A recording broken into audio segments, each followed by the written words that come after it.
You are listening to KWIMM 89.9 Piney Way in Morro Bay. I am your host, Bart, and this is Beneath the Waves. And now we have a story from a caller who encountered something truly terrifying in Paso Robles. Caller, you are on the air. Hi, Bart. Thanks so much for taking my call. This story still kind of haunts me whenever I'm out by my pool at night. I live right in the middle of wine country. So it was really startling that something like this would happen because I would have thought this would only happen in the forest. Ah, yeah, sounds like a peaceful place. Well, until now, of course.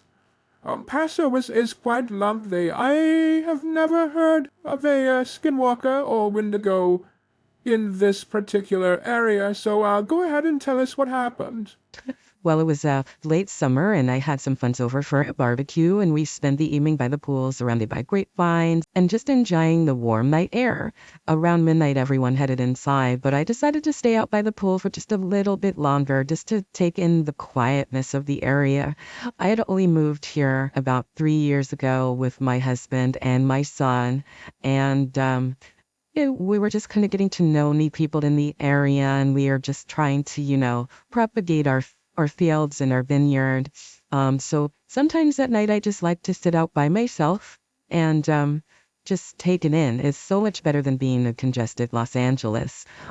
So I really like taking the time out there. I myself have spent some time in Los Angeles. It was definitely not my favorite, but different strokes for different folks. Go on with your story. I will just say one thing. The air quality up here is significantly better. I mean, to be 20 minutes away from basically anything, the ocean, the forest, kind of a deserty chaparral, it's just lovely. Anyways, I'm sorry. Continue. I just love the Central Coast. I know I love this area so much. I'm so happy we made the move, and I'm so happy I found your show. So as I was sitting outside by the pool, and my friends all went inside, and my husband and son, I noticed a strange rustling sound like happening within the vineyard, like something was moving really, really quickly, through the rows of the vines, And at first I thought it was just the wind, but then I heard it again, and it just kind of kept getting closer this time. It sounded like something was large, like maybe a deer, because as you know, North County is known for deer. But the way that it moved sounded off, almost sounded like something was like tripping or stumbling and kind of clumsy through these vines. I stood up squinting into the darkness, trying to see whatever it was. Like maybe it was a buck, maybe I'm just hearing things. But then out of the shadows, I saw this tall figure with this unnaturally long limbs, and its skin was really pale and almost gray. And it had this twisted, emaciated kind of a look, like it hadn't eaten anything in weeks. And the worst part was its eyes were glowing, and it was like piercing right through me, like I could feel its eyes going through my chest, like it was trying to understand my heart rate or something strange like that. This is the best way I can explain it. So I stepped closer to the pool, and I could slowly see as I got closer slightly to it, its mouth was full of these sharp, jagged teeth, and it is stretching into this horrifying grin. I was frozen with fear, and I let out this little bit of a peep. I don't know, it was just out of fears. Oh, like a terrified sound. And all of a sudden it started growling at me, and it seemed to get really angry, and as it moved towards me, its bony fingers started to reach out as it was coming to grab me. And I just got really elevated there for a second. I snapped out of my shock, and I ran inside, slamming the door behind me. My friends, my husband, even my son, they were looking at me like I was absolutely insane.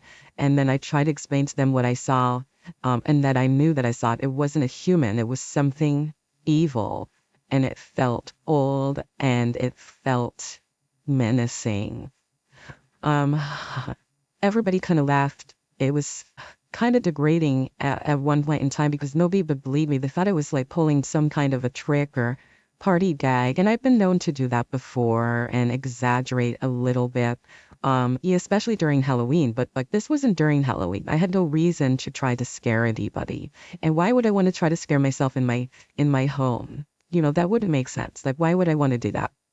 So the next day I found this deep claw-like marks out by the fence by the vineyard, right where I saw the creature.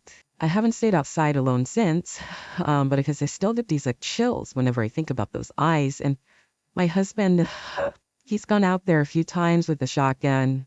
Nothing ever shows up. Nothing ever shows up. I don't know what it was. I've never seen it since, but at this point in time, I almost feel like I didn't even see it.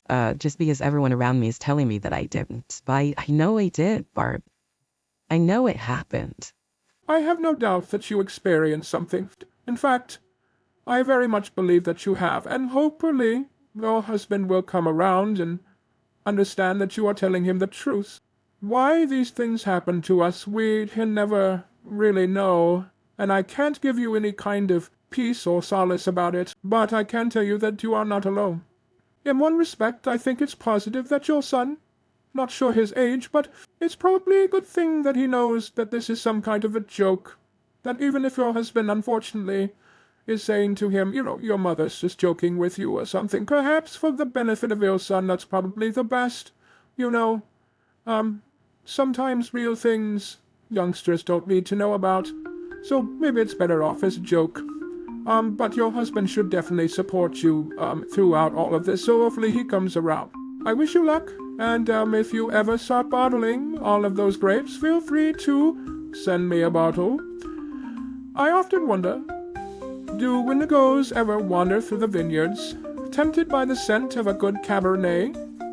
Or are they more focused on a different type of craving? Perhaps. We will never know.